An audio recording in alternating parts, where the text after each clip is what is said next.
The hotel hallway smelled of expensive carpet cleaner and something floral. Jasmine, maybe, or gardenia, pumped through hidden vents to mask the staleness of recycled air. My heels sank into plush burgundy carpeting as I walked, each step muffled, the silence broken only by the distant ding of an elevator and my own shallow breathing. The dress I wore felt foreign against my skin. Red silk that clung to curves I usually hid beneath business casual and mom jeans, the neckline dipping lower than anything I'd worn since college. My fingers trembled as I clutched the keycard Jake had texted me an hour ago. Room 1247. 8 p.m. Wear something that reminds me why I married you. 10 years. 10 years of marriage, 2 kids, a mortgage, and somewhere along the way we'd stopped seeing each other. Stopped touching except in passing. Stopped being anything more than co-parents managing a household like a business partnership. But last week, Jake had surprised me. Flowers delivered to my office, a reservation at the restaurant where he'd proposed, and tonight, this hotel suite. This dress I'd nervously bought from a boutique where everything cost more than my weekly grocery budget. A second honeymoon, he'd called it. A chance to remember who we were before playdates and parent-teacher conferences consumed our lives. I stopped outside room 1247, my reflection staring back at me from the polished brass numbers. The woman looking back was almost a stranger. Smoky eye makeup applied from a YouTube tutorial I'd watched 3 times. Lips painted the deep crimson the salesgirl had promised was absolutely devastating. Hair falling in loose waves instead of the practical ponytail I wore every day. I looked sexy, confident. Nothing like the exhausted mother who'd collapsed into bed at 9 o'clock every night for the past month. My stomach fluttered with nerves that felt embarrassingly adolescent. Would Jake even recognize this version of me? Would he like it? Or would it feel forced, desperate, trying too hard to recapture something that might already be gone? I pressed the keycard to the lock. The light blinked green. The mechanism clicked. You can do this, I told myself. It's just Jake, your husband. The father of your children, the man you've shared a bed with for a decade. I pushed open the door, a smile already forming on my lips. Words prepared, something flirty and confident that I'd rehearsed in the car. Surprise, The words died in my throat. The suite was massive, floor-to-ceiling windows overlooking the city's glittering skyline. A king-sized bed with sheets that probably cost more than my car payment, leather furniture arranged around a marble coffee table. And standing by those windows, silhouetted against the lights, was a man, not Jake. He turned at the sound of the door, and the breath left my lungs in a rush that felt like drowning. He was tall, well over 6 feet, with dark hair swept back from a face that could have been carved from marble by an artist who understood beauty and cruelty in equal measure. Sharp cheekbones, a strong jaw shadowed with stubble, and eyes so dark they looked black in the low lighting. He wore a suit that probably cost more than my annual salary. Charcoal gray with subtle pinstripes, the jacket open to reveal a crisp white shirt, and a tie loosened just enough to show the strong column of his throat. But it wasn't his appearance that made my heart slam against my ribs. It was the way he looked at me, a gaze so intense, so utterly consuming, that I felt stripped bare despite being fully dressed. His eyes traveled from my face down the length of my body with an assessment that felt physical, leaving heat in their wake. Behind him, I noticed details my brain had initially missed. 2 men in dark suits standing near the door to what must be the bedroom, their posture alert, their eyes scanning me with professional wariness. Earpieces, bulges beneath their jackets that could only be weapons. This wasn't Jake's surprise. This was someone else's room. Someone dangerous. I'm sorry, I stammered, already backing toward the door, my face burning with mortification. I have the wrong room. I didn't mean to. I was supposed to meet my husband, and I must have read the number wrong. I'm so sorry. Stop. One word, spoken quietly, but with an authority that froze me mid-step. He moved away from the window with a predatory grace that made my mouth go dry. Each step was measured, deliberate, closing the distance between us, while I stood paralyzed, like prey, caught in a spotlight. The scent of him reached me first. Sandalwood and something darker, something expensive and masculine that made my head swim. What room were you looking for? His voice was deep, accented slightly, Italian maybe, or something Mediterranean that turned each word into a caress. 1247, I whispered, hating how small my voice sounded. His lips curved into something that wasn't quite a smile. This is 1247. But my husband said. I fumbled for my phone with shaking hands, pulling up Jake's text. The screen blurred as I stared at it, reading and rereading the message. Room 1247, 8 p.m. How could I have gotten it wrong, unless Jake had gotten it wrong, unless he'd made a reservation error, or the hotel had double-booked, or… Let me see that. The man's hand extended toward my phone, and I noticed details I'd missed in my panic. A heavy silver ring on his right hand, scars along his knuckles that spoke of violence, perfectly manicured nails that somehow made the scars more menacing. I should have refused. Should have backed out of the room, called Jake, sorted this out in the hallway like a rational adult. Instead, I found myself placing my phone in his palm, watching as those scarred fingers scrolled through my messages with practiced efficiency. Your husband booked room 1249, he said finally, his expression unreadable. Not 47. Easy mistake. Relief flooded through me so intensely my knees went weak. Oh, thank God. I'm so sorry for barging in. You're here now. He pocketed my phone, pocketed it, like he had every right to take my property, and gestured to the bar cart near the windows. Have a drink. Calm down. You look like you're about to pass out. I really should go. My husband is waiting. 2 doors down. He can wait 5 minutes. Those dark eyes fixed on me again, and I felt pinned, captured. Humor me.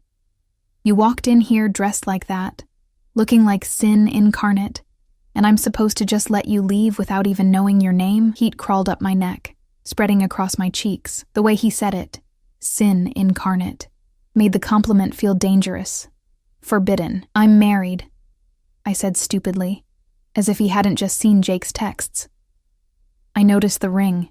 His gaze dropped to my left hand, where my wedding band and engagement ring caught the light. Beautiful stones. Your husband has good taste. A pause. In jewelry, at least. The implication hung in the air that Jake's taste in booking hotel rooms was questionable, or perhaps that he was a fool for leaving me alone, for making me search for him, for not being the one opening the door when I walked in wearing this dress. One of the bodyguards shifted, a subtle movement that drew my attention. The man, this stranger who'd stolen my phone and was now pouring amber liquid into crystal glasses, noticed my glance. Marco, Luca, wait in the bedroom, he commanded without turning around. Give the lady some privacy. They moved immediately, disappearing through the door with the synchronized efficiency of people who'd followed orders their entire lives. The click of the door closing felt ominous, final. I was alone with him. I don't even know your name, I said, then immediately regretted it. Why did that matter? Why was I still standing here instead of fleeing? He handed me a glass, his fingers brushing mine in a touch that sent electricity racing up my arm. Dante. He raised his own glass in a mock toast. And you are? Sarah. The name escaped before I could think better of it. Before I could lie, give him a fake name, maintain some protection of anonymity. Sarah. He repeated it like he was tasting it, rolling it around on his tongue. Beautiful name, classic. Suits you better than that dress, though the dress… His eyes traveled over me again, slower this time. Thorough. The dress is magnificent. Your husband is a lucky man. I took a sip of the whiskey, because I needed something to do with my hands, needed the burn of alcohol to ground me, and nearly choked. It was smooth and expensive, and nothing like the cheap wine Jake and I bought for special occasions. You're Italian, I observed, grasping for conversation, for normalcy, for anything to explain why I was still standing in a stranger's hotel suite drinking his whiskey. Among other things, he moved to the window, looking out at the city below. You're nervous. I make you nervous. You have armed guards in your bedroom, and you stole my phone. Of course I'm nervous. His laugh was low and rich, genuinely amused. Fair point, but I think it's more than that. I think you're nervous because you felt something when you walked through that door. Something you weren't expecting. I felt embarrassed, I shot back. draining half my glass for courage. I felt stupid for getting the room number wrong. Liar. He turned back to face me, setting his own glass down with careful precision. You felt what I felt. Recognition. Like we'd been waiting for each other, and you just walked into the wrong room at exactly the right time. My heart hammered against my ribs. That's insane. I don't even know you. No, he agreed, moving closer again. But you want to. I can see it in your eyes. Curiosity and fear and something else. Something that's making you stay when you should have run the moment you realized your mistake. He was close enough now that I could feel the heat radiating from his body, could see flecks of amber in those dark eyes, could count the individual beats of the pulse in his throat. My own pulse raced to match it, a rhythm that felt primal, dangerous. I love my husband, I said, but it sounded weak even to my own ears. I'm sure you do. His hand rose and I froze as his fingers traced the line of my jaw with infinite gentleness. But when's the last time he looked at you the way I'm looking at you right now? When's the last time you felt beautiful instead of just necessary? The words struck something deep inside me, some wounded place I'd been ignoring for years. Tears pricked my eyes, and I stepped back, breaking the contact that felt too intimate, too raw. I need to go, I whispered. Yes, he agreed. You do. Your husband is waiting. Your life is waiting. But before you go... He pulled out my phone, scrolling through it with an ease that should have alarmed me. His thumbs moved across the screen, typing something I couldn't see. There. Now you have my number. Why would I need... Because you're going to call me. He pressed the phone into my palm, his hand lingering over mine. Maybe not tonight. Maybe not even this week. But eventually.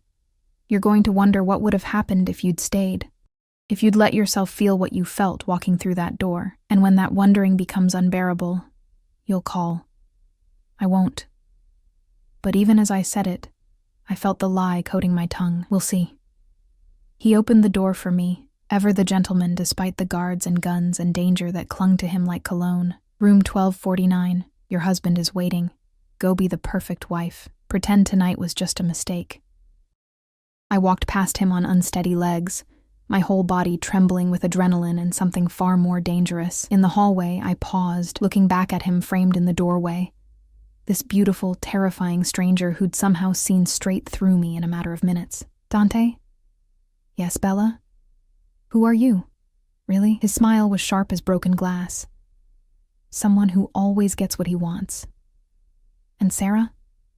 He paused, his eyes holding mine with an intensity that stole my breath.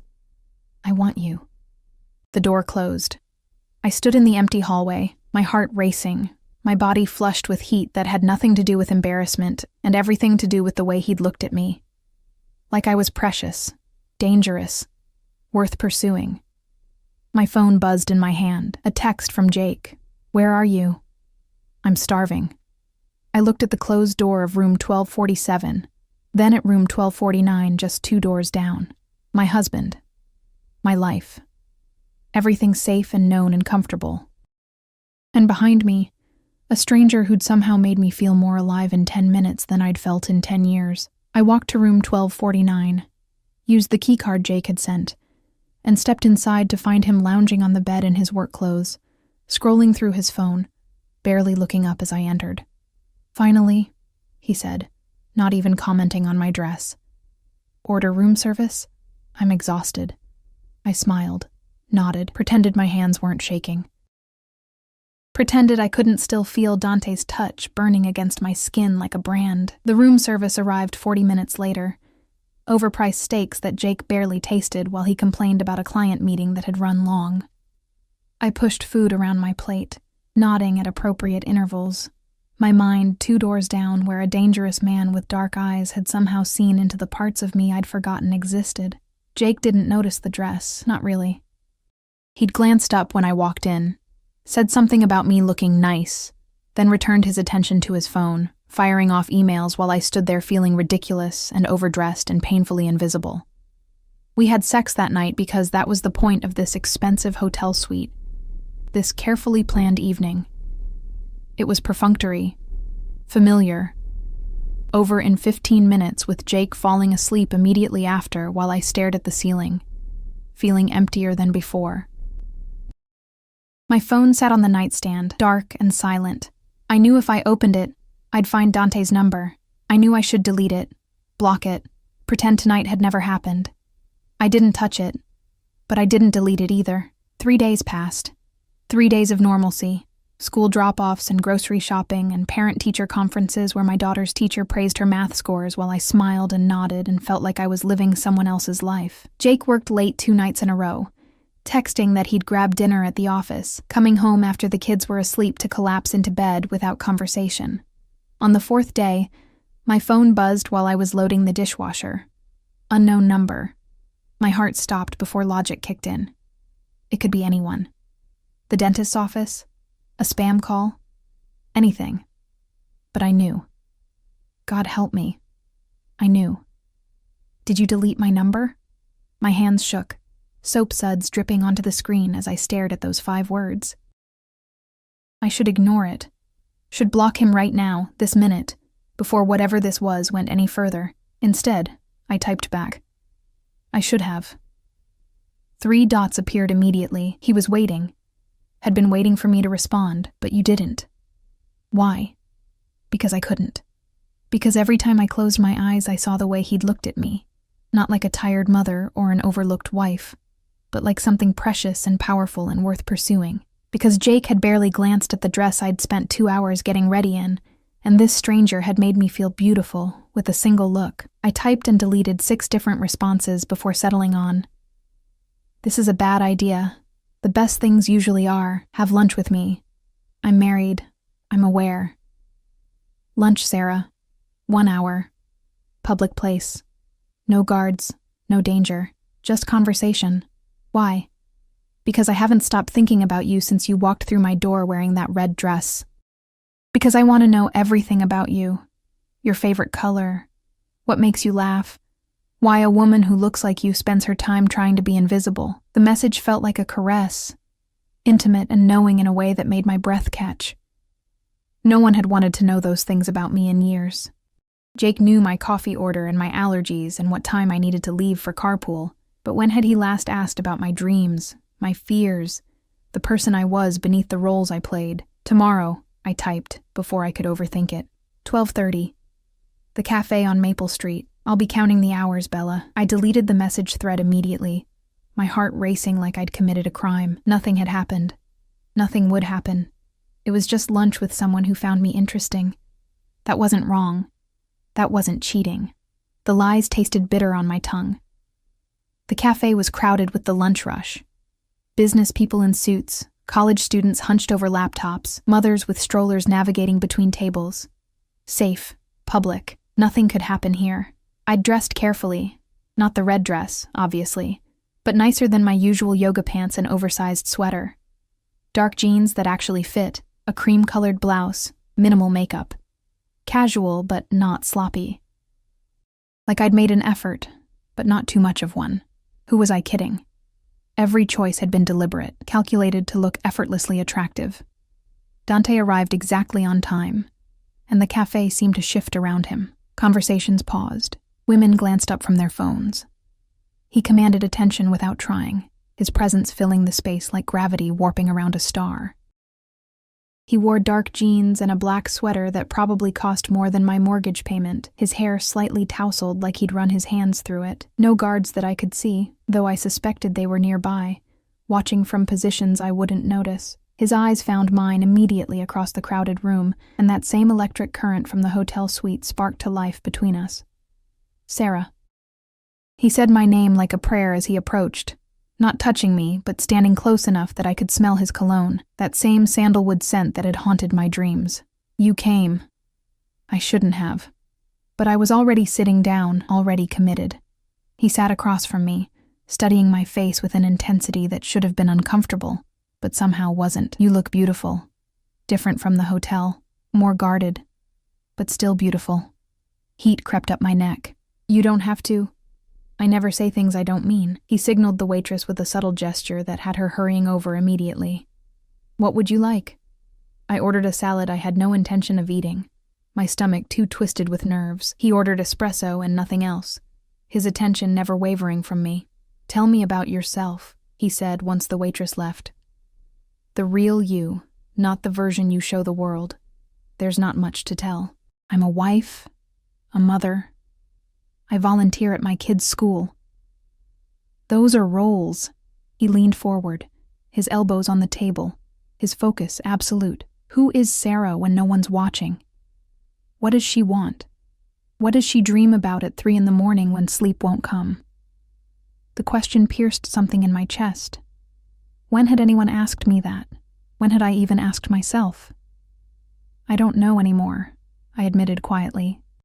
"I used to want things, to travel, to write, to feel passionate about something beyond making sure everyone else is happy. But somewhere along the way, I stopped being a person and became just necessary. The one who packs lunches and schedules dentist appointments and keeps everything running. And your husband?" Dante's voice went soft, dangerous. "Does he see you? The real you?" I wanted to defend Jake, to insist he was a good man, a good father. But the words wouldn't come. Because the truth was that Jake saw me the way everyone saw me.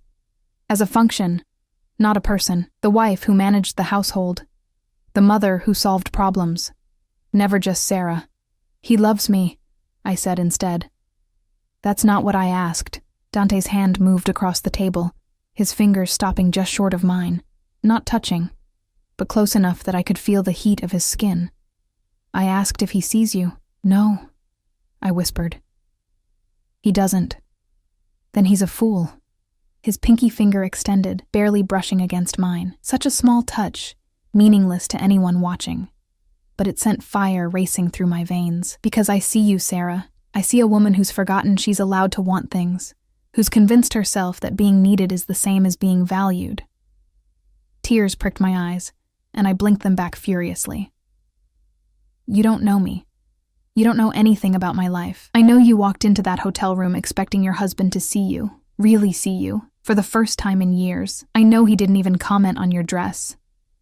I know you're sitting here with me instead of running, because part of you is desperate for someone to notice you exist. Stop." My voice broke. "Please stop." He did, leaning back, giving me space to breathe. The waitress brought our orders, and I stared at my salad like it held answers. "I'm sorry," Dante said after a long moment. That was too much, too fast. I have a habit of being direct. "It's okay." I forced myself to meet his eyes. "You're not wrong about any of it. But that doesn't change the fact that I'm married. I have children, I have a life. And you're miserable in it. I'm not." But the lie died before it fully formed. "It's not that simple." "It could be." He pulled out his phone, scrolled through something, then showed me the screen. Photos of a villa on the Mediterranean. White stone and blue water, and flowers spilling over terraces. "I own this property in Santorini, empty most of the year. 3 bedrooms, private beach, staff who know how to be invisible." My heart hammered. "Why are you showing me this?" "Because I want to take you there. Want to spend a week watching you remember how to smile without guilt, how to sleep past dawn, how to be Sarah instead of somebody's wife or mother." His eyes held mine. 1 week. No expectations beyond conversation and sunlight and letting yourself breathe. That's insane. I can't just... I have responsibilities, children in school, a husband. Who doesn't appreciate you? Who doesn't see you? Who takes and takes while you give until there's nothing left? His voice was gentle but relentless. "When's the last time you did something just for yourself, Sarah? When's the last time you felt alive?" 4 days ago, I thought, when you looked at me like I mattered. "I can't," I said, but it came out weak, unconvincing. "You can. Tell your husband you're visiting a college friend. Tell him you need a break, time to yourself. He'll probably be relieved, one less thing to think about while he's working late." The words were cruel because they were true. "Come to Santorini. Let me show you what it feels like to be seen." And then what? I come back and pretend it never happened? Go back to packing lunches and being invisible? Maybe. He reached across the table properly now, taking my hand in his. His palm was warm, his grip firm but gentle. Or maybe you realize you deserve more than crumbs from a man who stopped seeing you years ago. Maybe you realize that life is short, and passion is rare, and you're allowed to want things that scare you. I should have pulled my hand away, should have stood up, walked out, blocked his number, and pretended this conversation never happened. Instead, I sat there, my hand in his, feeling more connected to this dangerous stranger than I'd felt to my husband in years. "I need time to think," I whispered. "Take all the time you need." He released my hand, and I immediately missed the warmth. "But Sarah, don't take so long that you forget what it felt like when I touched you. Don't let fear convince you that surviving is the same as living." He stood, dropped enough cash on the table to cover both our meals and a generous tip, then leaned down close enough that his breath brushed my ear. "I'll be here when you're ready. A week, a month, a year. I'm patient, because some things are worth waiting for." His lips barely grazed my temple, a ghost of a kiss that shouldn't have felt like anything but somehow felt like everything. "And you, Bella, are worth everything." Then he was gone, moving through the cafe with that same predatory grace, leaving me sitting alone with an untouched salad and a heart that felt like it might burst through my chest. My phone buzzed. A text from Jake, picking up pizza for dinner. "You okay with that?" I stared at the message, so mundane, so perfectly encapsulating our life together. He wasn't asking what I wanted. He was informing me of his plan and asking if I'd object. I typed back, "Fine." Then I opened a new message to the number I'd saved under "Do Not Answer." "How soon can we leave?" The response came immediately. "I can have us on a plane tomorrow night." I sat in that cafe for another hour, staring at those words, feeling the earth shift beneath my feet. Tomorrow night. Less than 24 hours between the life I had and the life I suddenly, desperately wanted. I thought about Jake, about my kids, about the person I was supposed to be. The responsible one, the good mother, the faithful wife. Then I thought about Dante's words. "When's the last time you felt alive?" And I realized I couldn't remember. I typed, "Tomorrow night. Tell me where to meet you." The moment I hit send, I knew there was no going back. I'd crossed a line, stepped off a cliff, set fire to the careful life I'd built. And for the first time in years, I felt something other than numb. I felt terrified. I felt exhilarated. I felt alive. The lie came easier than I expected. Maybe I'd been practicing it my whole marriage. Small deceptions about forgotten grocery items to explain where the money went. Exaggerated work events to justify being late. Omissions that felt harmless until they accumulated into a marriage built on polite distance rather than truth. "My college roommate is having a crisis," I told Jake over breakfast, my voice steady despite my hammering heart. "Her marriage is falling apart. She needs me to come stay with her for a few days. Help her figure things out." Jake barely looked up from his tablet, scrolling through emails while he ate cereal. "How long?" "A week. Maybe less." "That's a long time." But he didn't sound concerned, just vaguely inconvenienced. "What about the kids? I have that conference in Seattle on Wednesday." "Of course." His first thought wasn't whether I was okay leaving, wasn't curiosity about my friend's crisis. It was logistics, scheduling, how my absence would affect his calendar. "Your mother can help," I said, the words tasting like ash. "She's been saying she wants to spend more time with them." "Fine. When do you leave?" "Tonight." That got his attention. He looked up, his expression mildly surprised. "That's sudden." "She really needs me." Another lie, smooth as silk. "I already booked the flight." He nodded, already returning to his tablet. "Okay. Have a good trip. Tell Jennifer I hope things work out." Jennifer. My fictional college roommate with her fictional marital crisis. He didn't even question it, didn't ask for details, didn't seem to notice that I'd never mentioned a Jennifer before in 10 years of marriage. I went upstairs to pack, my hands shaking as I pulled out the small suitcase. What did you bring to your own destruction? To the moment you burned down your life and watched it turn to ash? Sundresses. Swimsuits I hadn't worn since before kids stretched my body into unfamiliar shapes. The red dress from the hotel, folded carefully between layers of tissue paper like something precious. Lingerie that still had tags on it from a shopping trip months ago where I'd convinced myself I'd surprise Jake. then lost my nerve and shoved them in the back of my drawer.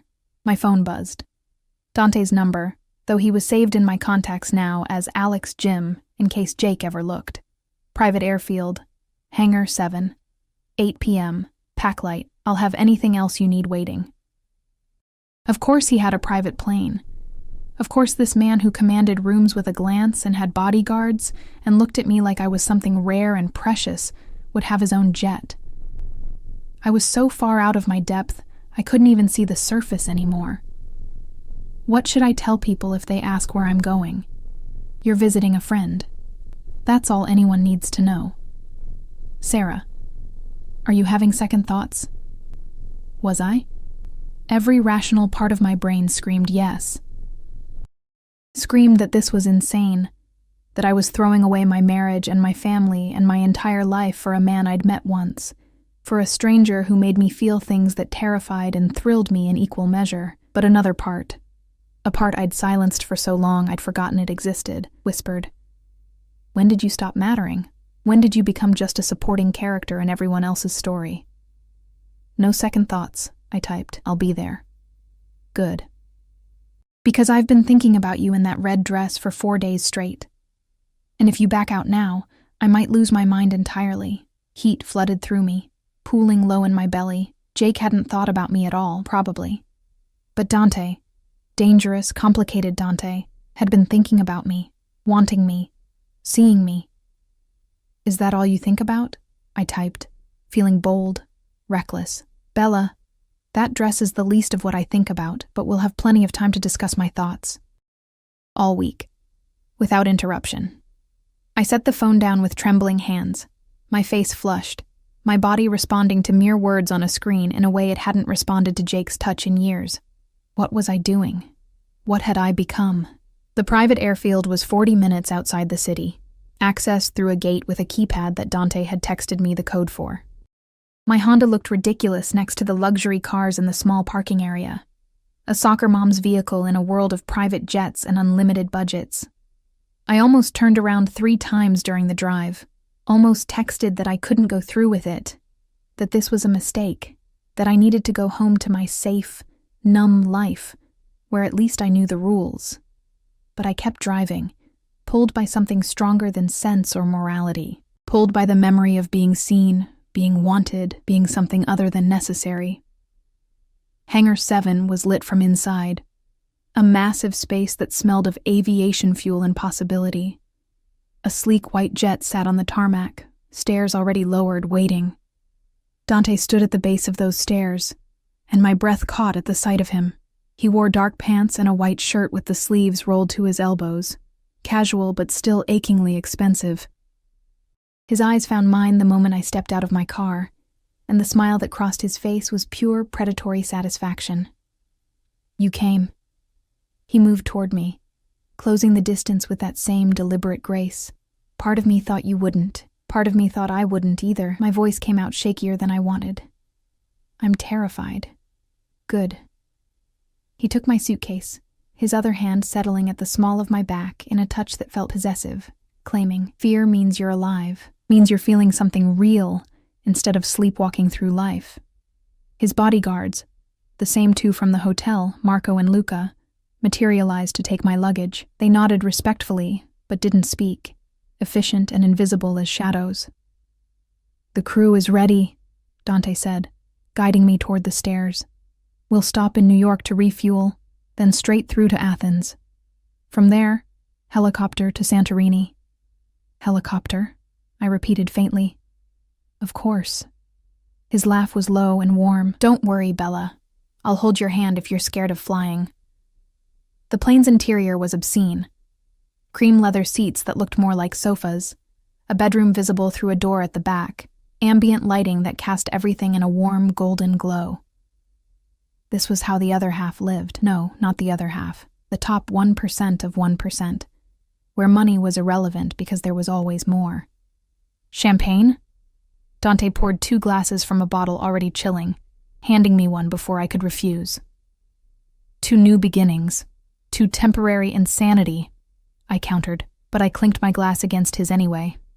The engines hummed to life, and within minutes we were taxiing. then lifting, the ground falling away beneath us. I watched the city lights grow smaller, watched my life shrink to points of illumination in the darkness, and wondered if I'd ever be able to go back to it. "Tell me about your children," Dante said once we reached cruising altitude. He'd moved to sit across from me, close enough to touch but giving me space. "You never mentioned their names, Emma and Jack, 9 and 7.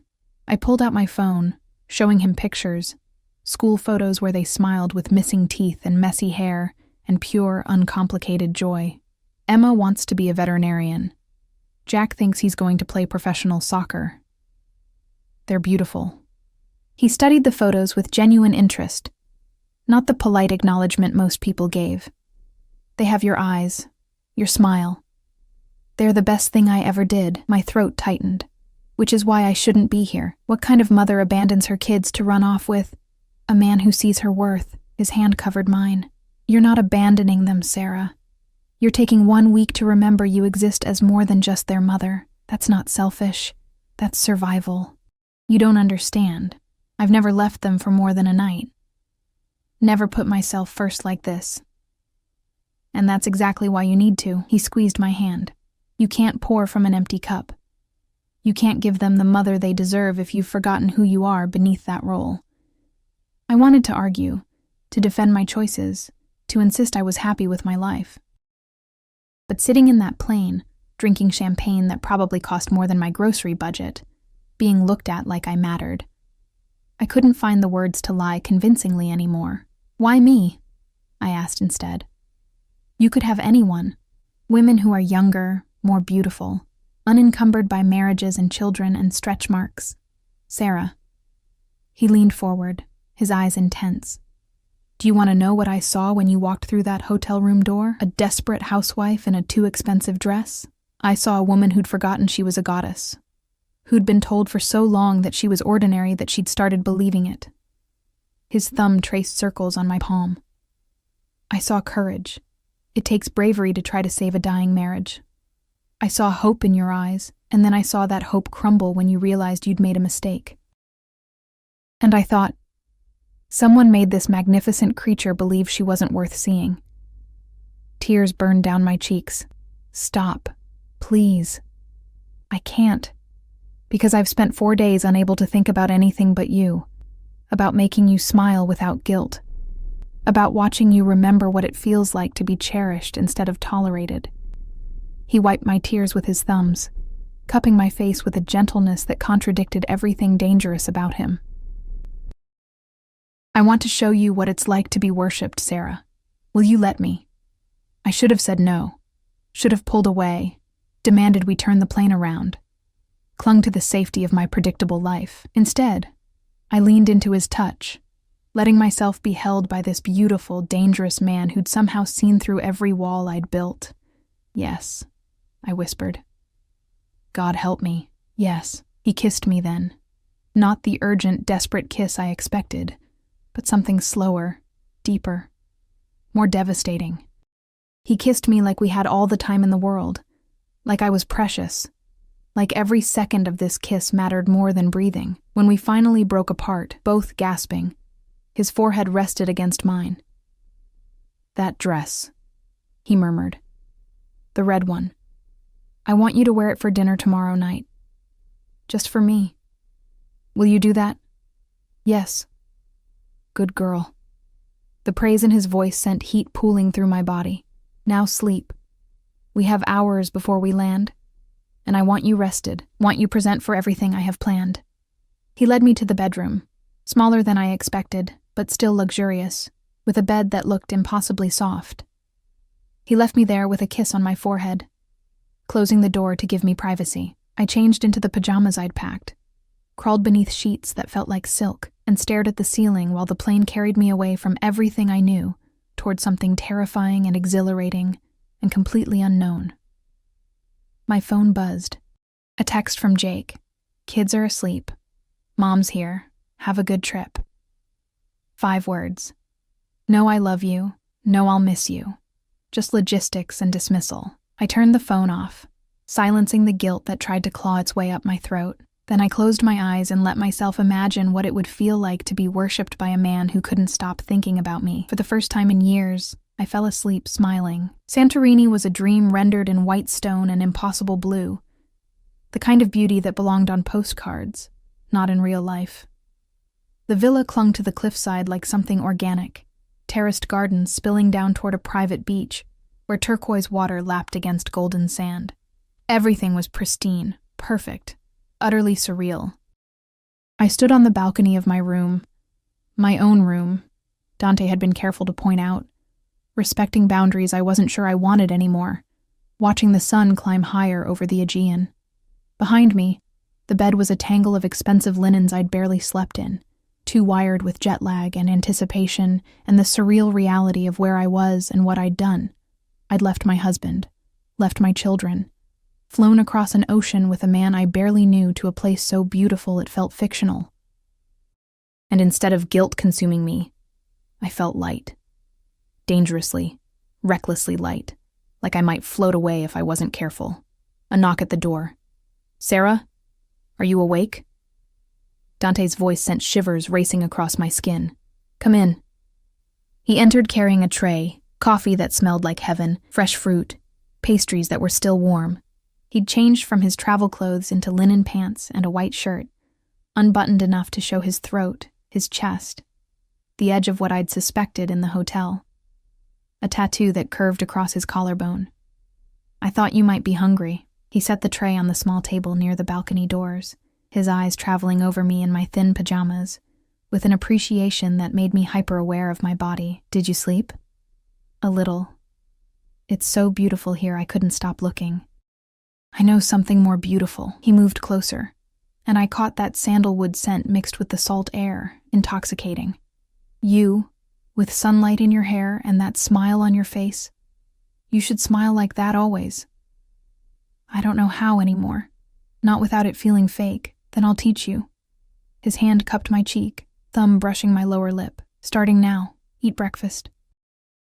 Then I'm taking you into town. There's a market, little shops, places where tourists take photos and pretend they're locals. We'll be anonymous there. Just two people enjoying a beautiful day. What about your guards? They'll keep their distance. I want you to feel free today, Sarah. No cage, no constraints. Just possibility. Freedom. When had I last felt free, not obligated, not responsible, not constantly managing everyone else's needs and expectations? "Okay," I breathed. "Show me." The town was a maze of narrow streets and whitewashed buildings, bougainvillea cascading in violent pinks and purples from every balcony. Tourists clogged the walkways, cameras clicking, voices rising in a dozen languages. Dante kept his hand at the small of my back as we navigated the crowds, possessive but protective, steering me away from jostling elbows and careless luggage. True to his word, Marco and Luca were invisible. I caught glimpses of them occasionally. A familiar face in a cafe window, a silhouette on a distant corner. But they maintained their distance, giving us the illusion of privacy. We browsed shops selling handmade jewelry and woven textiles, tourist traps with postcards and magnets emblazoned with Santorini in cheerful letters. Dante bought me things without asking. A delicate silver bracelet, a silk scarf in shades of ocean blue, a small painting of the sunset that the artist promised was original, one of a kind. "You don't have to buy me things," I protested as he handed over cash for the painting. "I want to." He tucked the wrapped canvas under his arm, his other hand finding mine, fingers lacing together like we'd done this 1,000 times. "I want to see you surrounded by beautiful things. Want to spoil you the way you should have been spoiled all along. This feels like a fantasy, like I'm going to wake up in my Honda outside that airfield and realize I never had the courage to get on the plane. If this is a fantasy, then we're both dreaming it." He pulled me into a narrow alley, pressing me gently against the sun-warmed stone, his body a wall of heat in front of me. And I have no intention of waking up. He kissed me there in that alley, with tourists passing by just meters away, with the Mediterranean sun beating down and the smell of grilling meat and fresh bread filling the air. He kissed me like I was oxygen, like he'd been holding his breath since we'd last touched. And I melted into him, letting myself feel everything I'd been suppressing. want, and need, and the desperate hunger for someone to see me as more than a function. When we broke apart, both breathing hard, his eyes were dark with desire barely restrained. "Tonight," he murmured against my lips. "Wear that red dress tonight. Let me see you the way you were meant to be seen." "And then what?" My voice came out husky, unfamiliar. "Then I'm going to worship every inch of you until you remember what it feels like to be cherished." His hand slid down my side, settling on my hip with possessive heat. "Until you understand that you are not ordinary, not forgettable, not someone who deserves to be overlooked. You are extraordinary, Sarah, and I'm going to prove it to you." The villa's dining terrace overlooked the caldera, the setting sun painting everything in shades of gold and rose and burning orange. A table had been set with white linens and candles, wine already breathing in a crystal decanter. The staff had prepared something that smelled divine, garlic and lemon and fresh herbs, before disappearing, leaving us utterly alone. I'd spent an hour getting ready, my hands shaking as I applied makeup, as I slipped into the red dress that had started everything.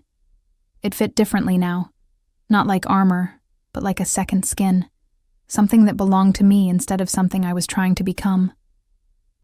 When I stepped onto the terrace, Dante stood from his chair so quickly, he nearly knocked over his wine. The look on his face, hunger and awe, and something deeper, something that terrified and exhilarated me, made every nervous moment worth it. "Dio mio," he breathed. "You're devastating. It's just a dress. It's not the dress." He moved toward me, his eyes never leaving mine. "It's you in it, confident, present, looking at me like you know exactly what you do to me." "What do I do to you?" The words came out bolder than I felt. "You make me want things I shouldn't want. Make me think about keeping you here forever, never letting you leave, building a life where I get to see you smile like this every day." His hand settled on my waist, pulling me against him. "You make me forget every rule I've ever followed about distance and control." "Dante, I know. You're married, you have children, you have a life waiting back home." His jaw clenched. "But for tonight, for this week, you're mine. And I'm going to make sure you never forget it." He kissed me with the same intensity as the alley, but slower now, deeper, taking his time to taste and explore. His hands moved over the silk of my dress, tracing curves, memorizing the shape of me. When his lips traveled down my throat, I gasped, my head falling back, my fingers tangling in his hair. "Inside," I managed. "Please." He lifted me easily, my legs wrapping around his waist as he carried me through the villa to his room, larger than mine, dominated by a massive bed with gauzy curtains that moved in the ocean breeze. He set me down gently, his hands going to the zipper of my dress with reverent slowness. "Tell me to stop," he murmured against my shoulder as the dress fell away. "Tell me this isn't what you want, and I'll walk away. We'll have dinner. Pretend this was just a beautiful evening between friends. Don't stop." I turned to face him, standing in nothing but the lingerie I'd bought months ago and never had the courage to wear. "Please, Dante, don't stop." What happened next was nothing like the perfunctory intimacy I shared with Jake. Dante touched me like I was art, like every curve and imperfection was something to be studied, appreciated, worshipped. He took his time, his hands and mouth mapping every inch of my body, drawing sounds from me I didn't know I could make. "You're so beautiful," he murmured against my skin, his accent thickening with desire. "So responsive. Does your husband know what he has? Does he understand what he's been taking for granted?" "Don't," I gasped, as his mouth found sensitive places that made my back arch. "Don't talk about him. Not now. You're right. He doesn't deserve to be in this room with us." His eyes met mine, dark and intense. "Tonight there's only you and me. Nothing else exists." He made love to me with a focus that was almost overwhelming, his attention never wavering, his touch alternating between gentle and demanding in ways that drove me to the edge of sanity. When I finally shattered, crying out his name, he held me through it, his own control finally breaking as he followed me over that precipice. Afterward, we lay tangled in sheets damp with sweat, the ocean breeze cooling our flushed skin. His fingers traced lazy patterns on my bare shoulder, and I felt more content than I had in years. Maybe ever. "What are you thinking?" he asked quietly. That I should feel guilty, that I should be consumed with shame and regret. I turned to look at him. This beautiful, dangerous man who'd somehow become my entire world in less than a week. But I don't. Is that terrible? It's honest. He kissed my forehead, a gesture so tender it made my chest ache. "And I won't let you feel guilty for choosing yourself for once, for letting yourself be seen, be wanted, be cherished the way you deserve. This weekend's," I whispered. "I have to go back. To my kids, to my life." "I know." His arms tightened around me, almost painful. "But we have 5 more days. 5 days where you're mine and I'm yours and nothing else matters. Can you give me that? Can you be present here, now, without thinking about what comes after?" Could I? Could I silence the voice in my head that screamed about consequences and responsibilities, and the ruins waiting for me when this fantasy ended? I looked into his eyes, those dark, intense eyes that saw through every defense, and made a choice. "Yes," I said, 5 more days. All yours." His smile was equal parts triumph and tenderness. "Then sleep, Bella. We have so much left to explore." I drifted off in his arms, feeling safer and more seen than I had in my entire marriage. Feeling like maybe, just maybe, I deserved this moment of happiness even if it couldn't last. Outside, the Mediterranean whispered against the cliffs, waves keeping time with my heart. And for 5 perfect days, I let myself forget that every paradise eventually demands payment. The days blurred together in a haze of sunlight and passion and conversation that stretched from dawn until the stars emerged. Dante showed me his world, not the dangerous parts, but the beautiful ones. Private beaches where we swam naked in moonlight. Hidden restaurants where chefs prepared meals just for us. Villages where locals greeted him by name. Their respect tinged with wariness that reminded me he was more than just a wealthy businessman. He told me about his childhood, growing up in Naples, losing his father to violence, learning to survive in a world where weakness meant death. He spoke of his sister who'd died young, of his mother who'd raised him alone, of the code he lived by that made brutal sense in the context of his world. "I'm not a good man, Sarah," he said one night, as we lay tangled together. "I've done things that would make you run if you knew the details, hurt people, made choices that haunt me. Then why tell me? Because I want you to see all of me, not just the parts that are easy to love." His hand cupped my face, forcing me to meet his eyes. "If you're going to choose me, really choose me, you need to understand what you're choosing. I'm not choosing you." The words hurt to say. "I'm choosing 5 days. That's all this can be." His expression darkened, something possessive and almost frightening crossing his face. "Is it? Is that really all you want?" "What I want doesn't matter." I pulled away, suddenly needing distance. "I have children, Dante. A life. I can't just abandon everything because I'm having some midlife crisis." "This isn't a crisis." He sat up, his voice dropping to something dangerous. "This is you finally admitting what you've known since you walked into that hotel room. You don't love your husband. You're not happy in your life. You're drowning, and you've convinced yourself that's normal. You don't understand.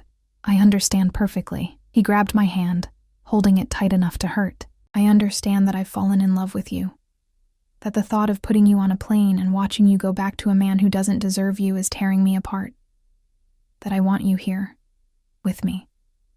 Always." The words hung between us, confession and demand all at once. "You can't love me," I whispered. "You barely know me. I know everything that matters. I know you're brilliant and strong, and you've forgotten both those things. I know you light up when you talk about your children, but dim when you mention your husband. I know you taste like vanilla and summer, and you make sounds in your sleep like you're fighting even in your dreams." His voice broke slightly. "And I know that letting you go is going to destroy something in me I didn't even know still existed." Tears streamed down my face. "Don't do this. Don't make this harder than it already is. I'm making it impossible." He pulled me against him, holding me so tight I could barely breathe. "Because you need to know what you're walking away from. You need to understand that if you get on that plane, you're choosing to be invisible for the rest of your life. choosing to let your light die because it's easier than fighting for something real. It's not about easy, I pushed against his chest, anger flaring. It's about my children, about not destroying their lives because I'm selfish enough to want what? Love? Passion? To be seen? He gripped my shoulders, his eyes blazing. Your children deserve a mother who's alive, Sarah, not a ghost going through the motions. Don't you see? Staying in that marriage is teaching them that love means settling, that happiness is selfish, that they should accept crumbs instead of demanding the feast. His words struck deep, hitting truths I'd been avoiding. What example was I setting? That women should endure?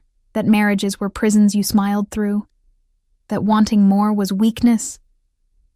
I don't know how to do this, I sobbed. I don't know how to blow up my entire life. You don't have to decide tonight. He gentled, wiping my tears, his touch infinitely tender. But tomorrow we fly home, and I need you to promise me something. What? That you won't disappear, that you won't block my number and pretend this never happened, that you'll at least give me the chance to fight for us, even if you're not ready to fight for yourself yet. Dante. Promise me, Sarah. His forehead pressed against mine. Because I meant what I said. I love you. And I don't give up on things I love. I promise, I whispered, because what else could I say? I won't disappear. He kissed me then, desperate and claiming and tinged with the grief of knowing tomorrow everything changed. And I kissed him back, memorizing the taste of him, the feel of his hands on my body, the way he made me feel like I mattered. Tomorrow I'd face consequences. Tomorrow I'd remember my real life. But tonight, our last night, I let myself be loved by a man who saw me, even if I couldn't let myself believe it could last. The flight home was silent, not the comfortable silence of lovers content in each other's presence, but the heavy quiet of people avoiding the inevitable conversation. Dante held my hand the entire time, his thumb tracing circles on my palm like he could somehow imprint himself on my skin, make me unable to forget. I didn't need the reminder. Every cell in my body had been permanently altered by the past week. I'd been remade, transformed from a woman who'd forgotten she existed into someone who'd tasted what it meant to be worshipped. Going back felt like voluntarily climbing into a coffin and pulling the lid shut. Come home with me, Dante said as the plane began its descent. Just for tonight. Let me hold you one more time before you go back to him. I can't. Jake thinks I'm flying in at 8. If I don't show up, he won't even notice you're gone. The bitterness in his voice was sharp enough to cut. You'll walk through that door, and he'll barely look up from his phone. Ask if you had a good trip while already thinking about something else. And you'll smile and lie and pretend your heart isn't breaking. Stop. My voice cracked. Please stop making this harder. It should be hard. He turned me to face him, his hands cupping my face with desperate intensity. It should be the hardest thing you've ever done. Because if it's easy to walk away from this, from us, then I've been wrong about everything I felt this week. You haven't been wrong. Tears burned down my cheeks, but my children will survive you choosing happiness. We'll be better for it even. His eyes searched mine. But I need to know something, Sarah. Do you love me? Even a little? Or was this week just an escape, a fantasy you needed before going back to reality? The question hung between us, sharp as a blade. The truth was, I didn't know. How could I separate love from gratitude, passion from desperation, the real from the escape? A week wasn't long enough to know if what we had was sustainable, or just the inevitable intensity of stolen time. But when I looked at him, at this beautiful, dangerous man who'd somehow seen through every wall I'd built, I knew one thing with absolute certainty. I love you, I whispered. I don't know how it's possible after such a short time, but I do. You've ruined me, Dante. Ruined me for settling, for being invisible, for pretending I'm content with crumbs. His smile was equal parts joy and agony. Then stay. Leave him. Build a life here with me. And my children.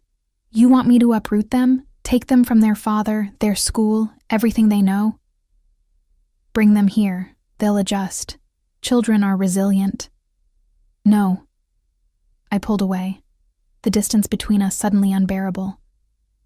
I won't do that to them. Won't make them casualties of my choices. They didn't ask for any of this. So what then? His voice turned cold, protective walls slamming into place. You go back to your loveless marriage and we what? Have an affair? Meet in hotel rooms and lie to everyone? Is that what you want? I don't know what I want. The words burst out, raw and honest. I want you.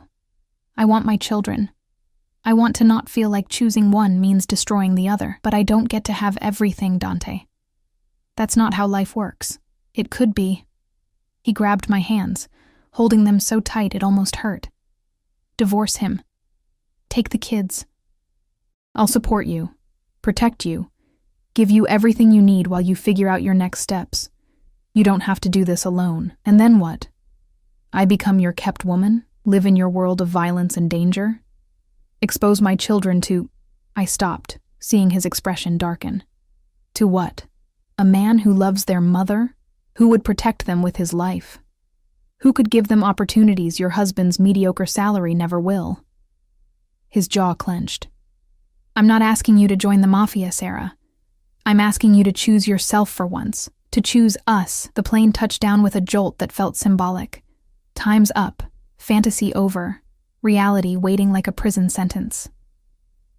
I need time, I said quietly. Time to think, to figure out what's best for everyone. Time to talk yourself out of this. Time to convince yourself that surviving is the same as living. He stood, buttoning his jacket with sharp, angry movements. Fine. Take your time. But know this. I meant every word I said. I love you. And when you're ready to stop being a coward, I'll be waiting. The words stung like a slap. That's not fair. None of this is fair. He looked at me with eyes full of pain and fury. What's not fair is watching you choose obligation over happiness. What's not fair is loving you enough to let you go even though it's killing me. He walked away without another word, disappearing into the front of the plane where Marco and Luca waited, leaving me alone with my suitcase full of silk dresses and my heart in pieces. Jake picked me up from the airport. He was late, stuck in traffic, he said, barely apologizing, and spent the drive home talking about his Seattle conference.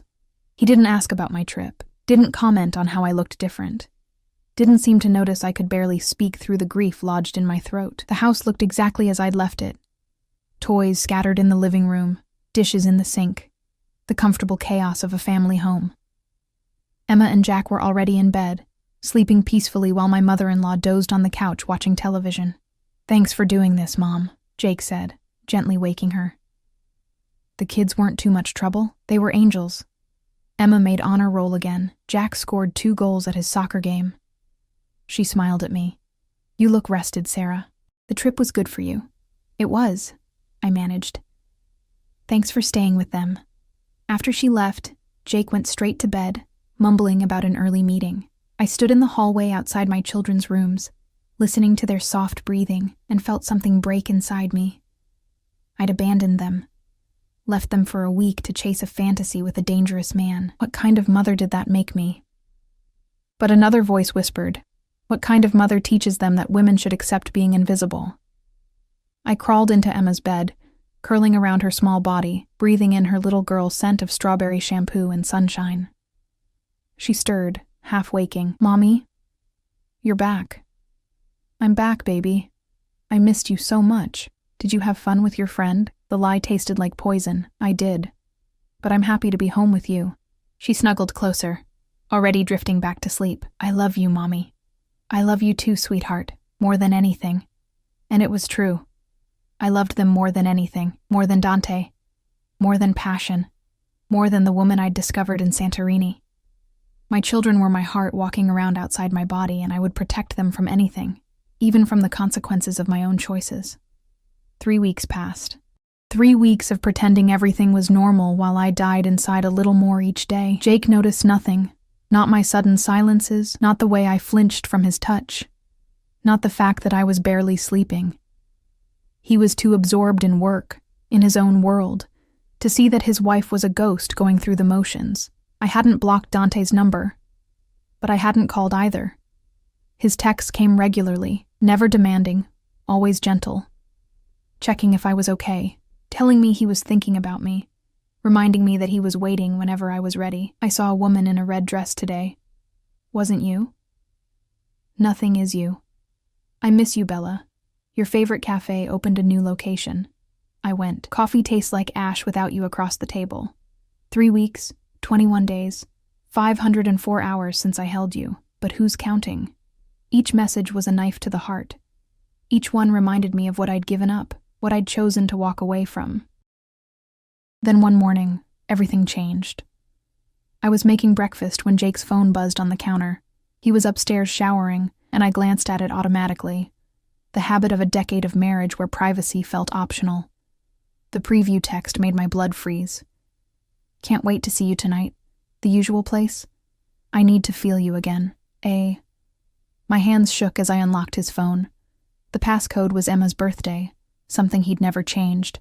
The message thread was extensive, months of texts, arranging meetings, explicit messages that made my stomach turn.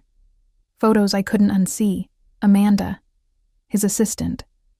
The one he'd mentioned occasionally, always casually, never enough to raise suspicion. They'd been sleeping together for 6 months. 6 months. While I'd been drowning in guilt over 1 week, while I'd been tearing myself apart for choosing happiness for 5 days, he'd been systematically betraying me. Lying.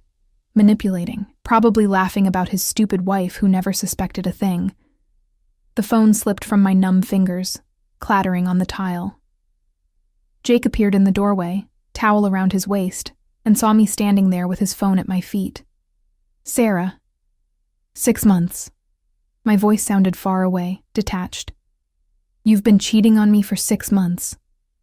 He didn't even try to deny it, just ran his hand through his wet hair and sighed like I was being inconvenient. It's not what you think.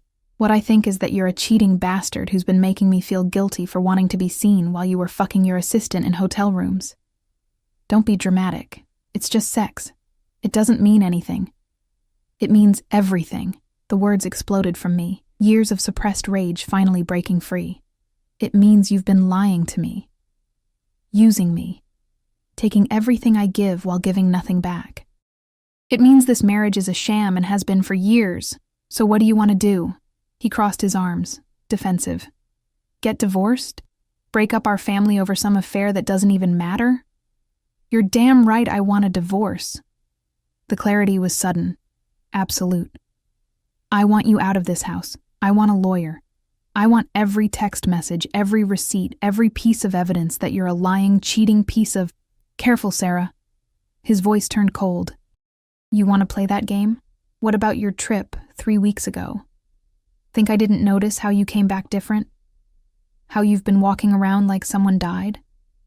You think I'm stupid enough to believe you were really visiting some college friend? My heart stopped. What are you talking about? I'm talking about the private plane that flew out of the executive airport the night you left. The flight plan that showed Athens as the destination. The credit card I found in your purse from some boutique in Santorini. His smile was cruel. Who is he, Sarah? How long have you been whoring yourself out while I've been working to support this family? The hypocrisy was staggering. You're calling me a whore?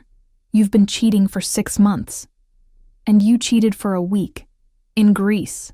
With some rich asshole who probably has a wife and kids of his own. He stepped closer, menacing.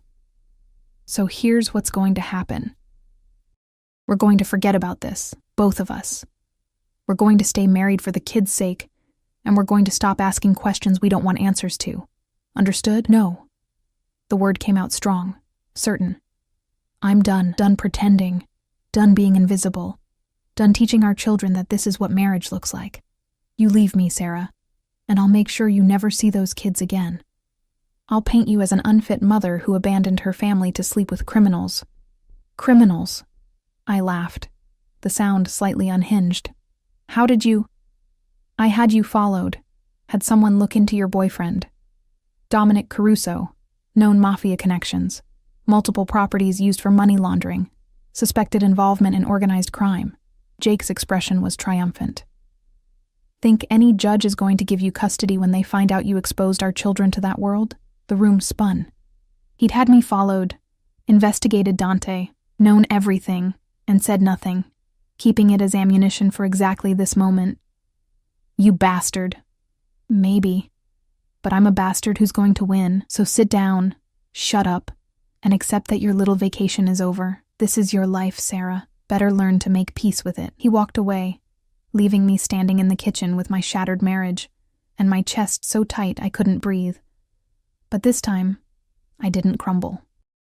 This time, I didn't accept his ultimatum and swallow my rage.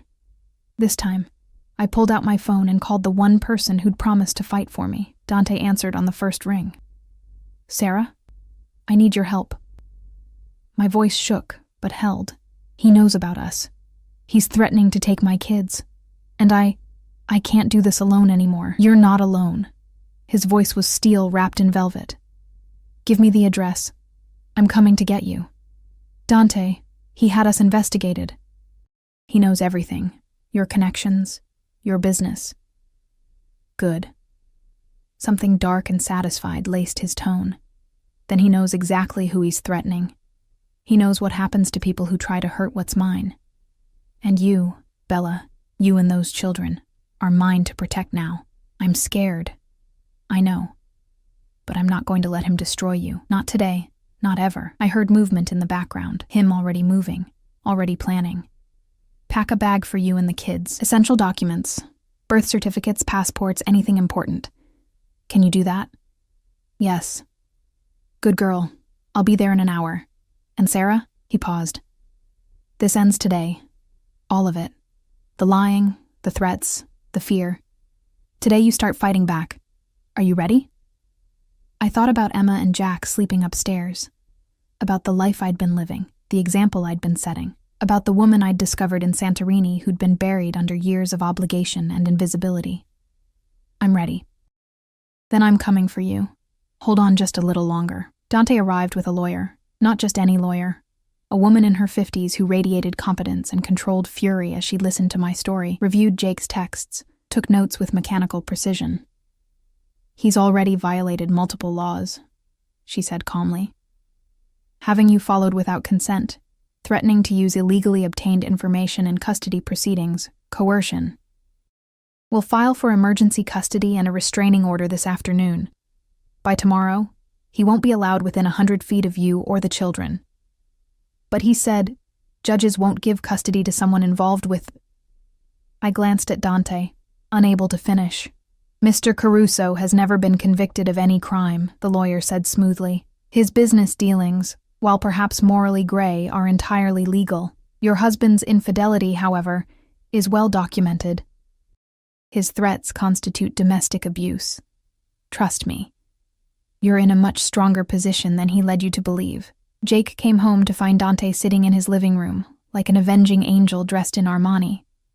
The color drained from his face when he saw Marco and Luca flanking the doors, when he saw the lawyer with her paperwork spread across his coffee table. What the hell is this? Sarah, what did you do? I stopped letting you control me. My voice was steady, strong. I'm filing for divorce, emergency custody, and if you even think about retaliating, about trying to hurt me, or use our children as weapons, you'll discover exactly why threatening someone under Dominic Caruso's protection is a very, very bad idea. Dante stood, and the temperature in the room dropped 20 degrees.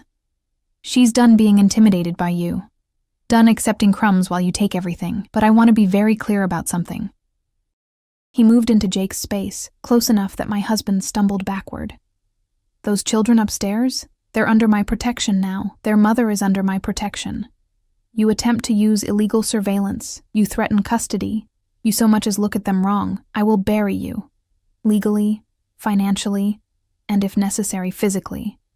Do we understand each other? Jake's face had gone gray. You're threatening me? In my own house? I'm promising you. Dante's smile was terrifying. Your affair partner, Amanda? She's been contacted by my lawyers. She's willing to testify about your relationship, about how you used company resources for your trysts, about how you've been embezzling to pay for your hotels and gifts. Your choice. Accept the divorce terms my lawyer presents, or face criminal charges on top of losing everything. You can't. I already did. Dante turned back to me, his expression softening. Sarah, get the kids. We're leaving. I ran upstairs, my heart pounding. Emma and Jack were coloring in Emma's room, blissfully unaware of the war being waged below. "Pack a bag, guys. We're going on an adventure." "Where?" Jack asked, excited. "Somewhere safe, somewhere fun. Trust me?" They nodded, and I helped them pack stuffed animals and favorite toys and clothes for a few days. When we came downstairs, Jake was sitting on the couch, his face buried in his hands, the lawyer calmly explaining exactly how much his life was about to change. Dante took my bag, his hand finding mine, squeezing gently. "Ready?" I looked at the house I'd lived in for 8 years, at the man I'd spent a decade loving, at the life I'd built that had slowly suffocated me. "I'm ready." Emma tugged on Dante's jacket. "Are you Mommy's friend?" He crouched down to her level, his smile genuine and warm. "I am." "Is it okay if I help take care of you and your brother for a while?" She studied him with a child's unnerving insight. "You make Mommy smile. She doesn't smile much anymore." "Then I'm going to make sure she smiles every day." He glanced up at me, and the love in his eyes made my chest ache. "That's my new job. Think you can help me with that?" "Okay," Emma said solemnly. "But I'm a really good helper, just so you know." "I'm counting on it." 6 months later, the divorce was final. Jake had accepted the terms: joint custody, generous child support, no attempts to smear me publicly. His affair with Amanda had cost him his job, and most of his savings in legal fees. Last I heard, he'd moved in with his mother and was working as a consultant, while he rebuilt his reputation.